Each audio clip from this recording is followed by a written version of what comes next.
Hello friends, तो आज मैं आप लोगों को बताने वाला हूँ ट्रैवल ब्रोशर कैसे बनाते हैं। तो जैसा कि आप लोगों को पता होगा, कई लोगों को स्कूल में प्रोजेक्ट्स मिलते हैं ट्रैवल ब्रोशर बनाने के ऊपर, तो उसमें बहुत ज़्यादा कंफ्यूजन होता है।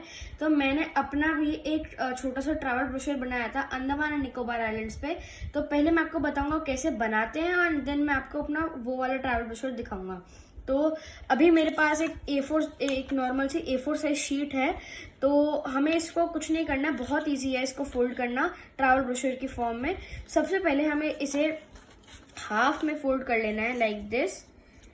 तो इसे ऐसे करके क्रीज कर देंगे। यस, इसे हाफ में हमने फोल्ड कर दिया है। अब हमारे पास इसकी लाइन आ जाएगी हाफ की, जैसा कि आप देख सकते हैं। उसके बाद हम लोग को इसे इतना फोल्ड करना है कि ये इस लाइन तक रीच कर जाए, एंड इसे भी अच्छे से क्रीज कर देंगे। दोनों साइड से करना है हमें ये लाइक दिस। तो अब हमारे पास एक ऐसा छोटा सा बुक टाइप्स का कुछ बन गया है।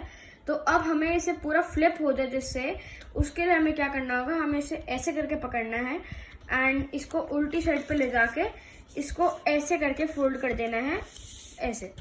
जैसा कि आप देख पा रहे हैं, हमने क्या करा, ये ऐसे था तो हमने इसे उल्टा फोल्ड कर दिया, उल्टा क्रीज के अपोजिट साइड। तो अब आप देख सकते हैं हमारा छोटा सा ट्रैवल ब्रोशर जिसपे कुछ नहीं लिखा है अभी, वो तैयार है। तो देख सकते हैं आप, इसको आप आराम से फ्लिप कर सकते हैं पूरी तरह से। एंड कुछ लोग जो उसे यूज नहीं करते, कुछ लोग सिर्फ यहीं तक बनाते हैं। मैं आपको बता दूं कि आप अपने ट्रैवल ब्रोशर में कंटेंट यहाँ भी ऐसे फोल्ड करके भी कर सकते हैं, क्योंकि उसकी जो पहली साइड तो ये रही, बट दूसरी साइड जो है उस पर कोई ज्यादातर बार लिखता नहीं कुछ।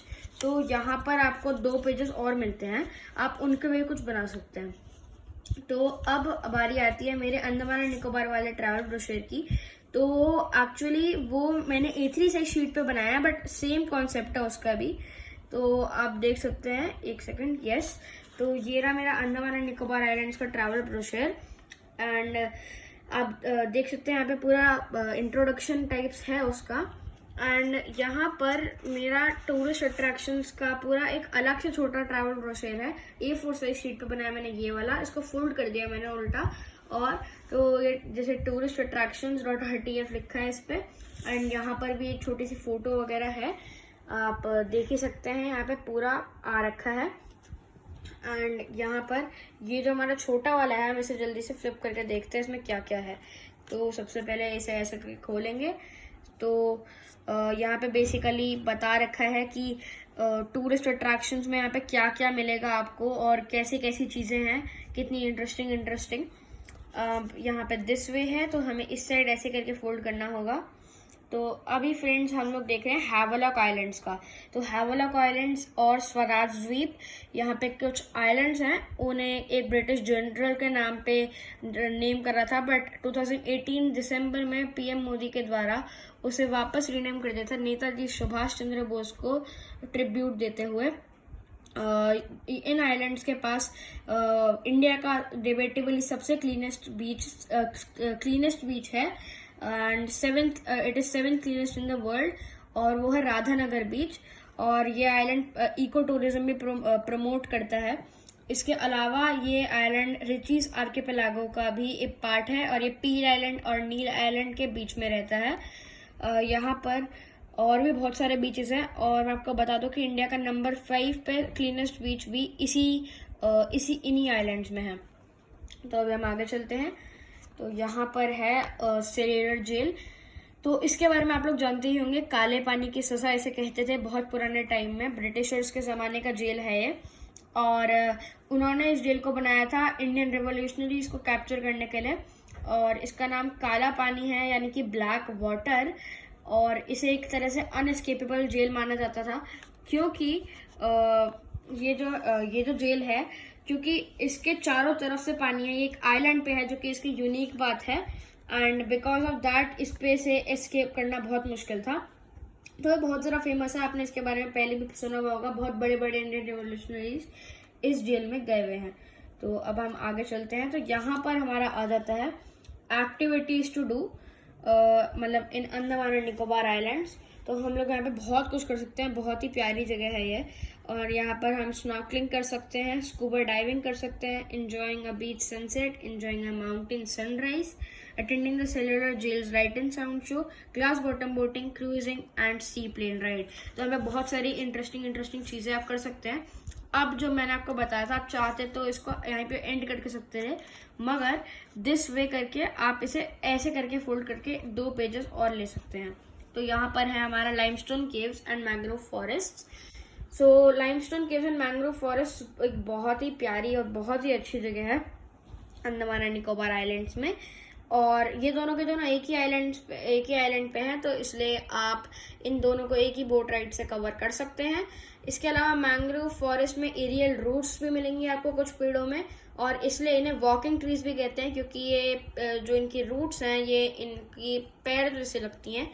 और जो लाइमस्टोन केव्स हैं, मैं आपको बता दूं कि इनके अंदर से जो पानी टपकता है छोटा थोड़ा, ये जो सफ़ेद बिल्कुल एकदम शार्प से पत्थर हैं, इन्हें देख के ही आपको सारी स्टोरी पता चल जाती है कितनी प्यारी जगह है ये। तो यहाँ पर हमारा टूरिस्ट अट्रैक्शंस का समाप्त होता है।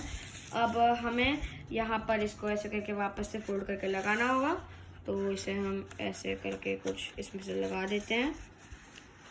There we go. And now हम लोग जल्दी से जाएंगे,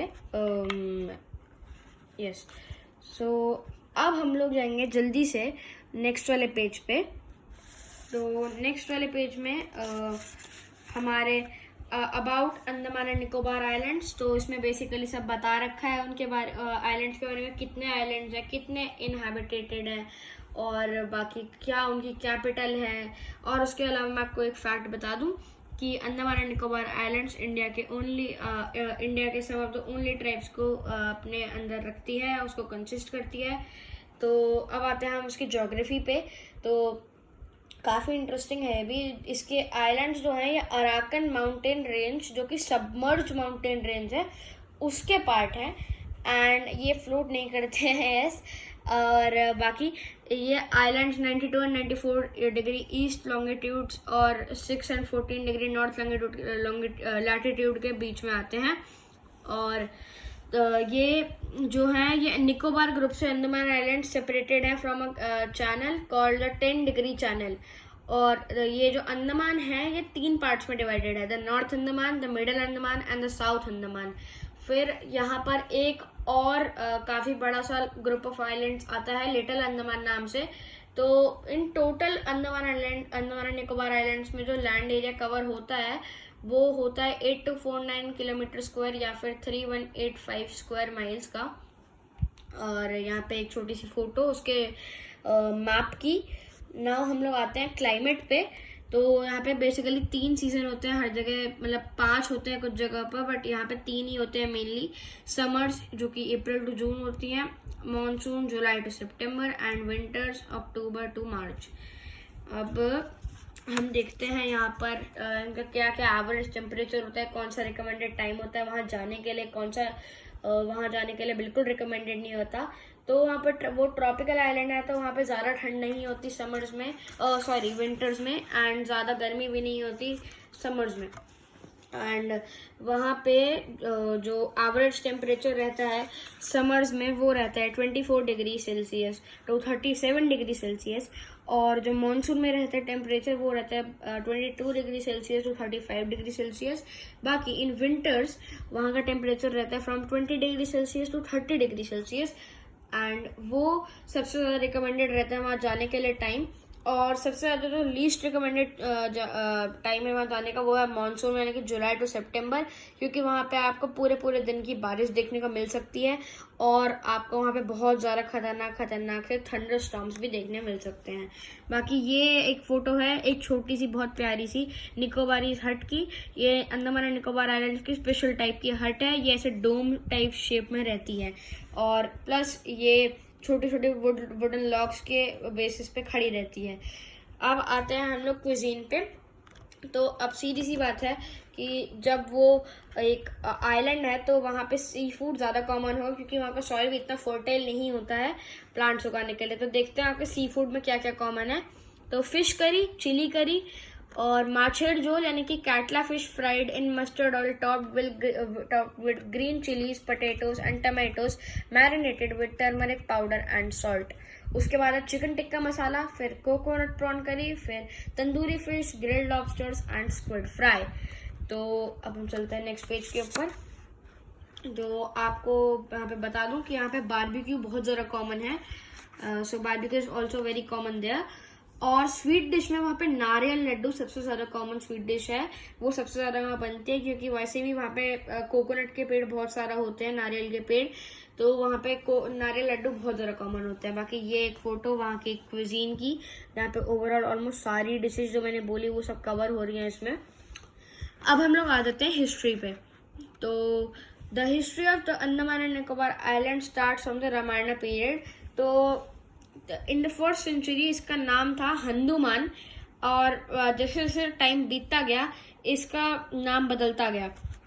तो आफ्टर अ फ्यू डिकेड्स इसका नाम हो गया आगेडेमोन और एंगेडेमोन अकॉर्डिंग टू पी टोलेमी।